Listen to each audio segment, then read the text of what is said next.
Top voice on the show this week, Stephen Vaughn joins me. He's an American lawyer, former general counsel to the US trade representative, acted as an acting trade representative as well. Mr. Vaughn, thanks so much for speaking to me. Let me start by asking you the fact that the trade reps met today, setting the stage for a possible round of trade talks.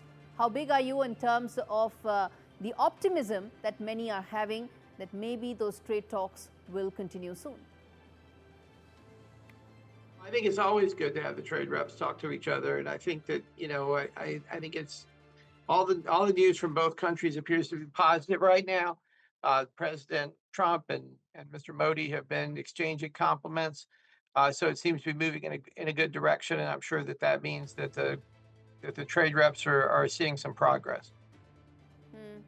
Okay, yes, the two leaders have exchanged greetings, but there's been a fair bit of flip-flop. Before I come to any of that, as far as the trade aspect is concerned, how big a deal breaker do you think corn and soya bean is? Because that's exactly what the Americans are saying, that why isn't India buying a bushel of corn from America? But India has its reservations with regards to GM crops. So I think that, obviously, if you want to have a good trade deal with the United States, I think it's important that you show a willingness to buy U.S. agricultural goods. And to the extent that country is not willing to buy U.S. agricultural goods, that's gonna make it harder. I mean, the Americans have very little patience with this line of argument. They've been very angry and frustrated about it for a very long time. And so I think it is gonna lead to a challenge. We make some of the best agricultural products in the world, and we don't like seeing trade barriers against them. So what you're saying is it's actually going to be a deal breaker, in fact.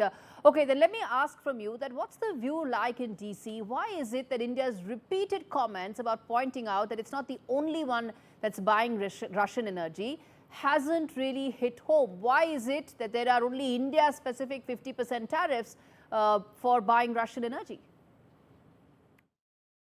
I don't think that's the right way to think about it. I mean, I think the right way to think about it is that the president looks at each relationship and is making a decision on a country by country basis. So with respect to China, we put more sanctions and tariffs on China than we have on anybody else, and more sanctions on China than anybody else has put on them. So I think we've been very tough on China.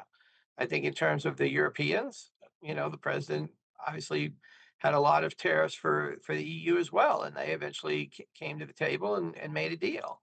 And India had the same. He told everybody about the August 1st deadline, and some countries met the deadline, and some countries didn't meet the deadline.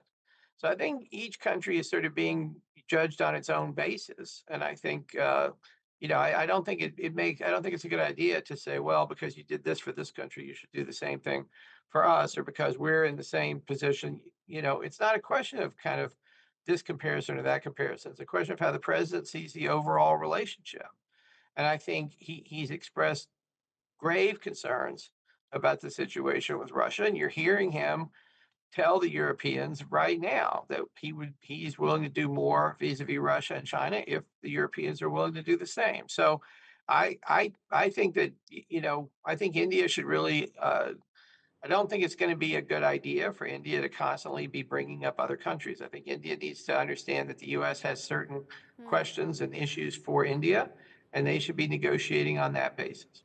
Okay, if those negotiations were to only be on India-specific issues, how soon before you think possibly a limited trade deal may come by to at least get some of the those issues on which there is mutual agreement out of the way? I mean, first of all, in terms of when talks can start and when they would end, I mean, that's all ultimately just going to be driven by the two governments. I mean, the trade ministers are prepared, I'm sure, to start talks at any time. And so I think it's just a question of, I think at this point you have very, very sophisticated people on both sides. They know what the issues are for the most part. And these are really political questions in terms of when the two governments are ready to make a deal.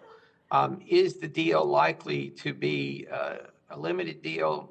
I mean, if you look at the model, for example, that USTR negotiated with the EU, that's exactly what they did. They said, we're going to resolve certain issues, and then other issues like the digital services tax or some of the other issues that we're concerned about, we're going to negotiate those later. So I I could very much see the deal with India looking like that.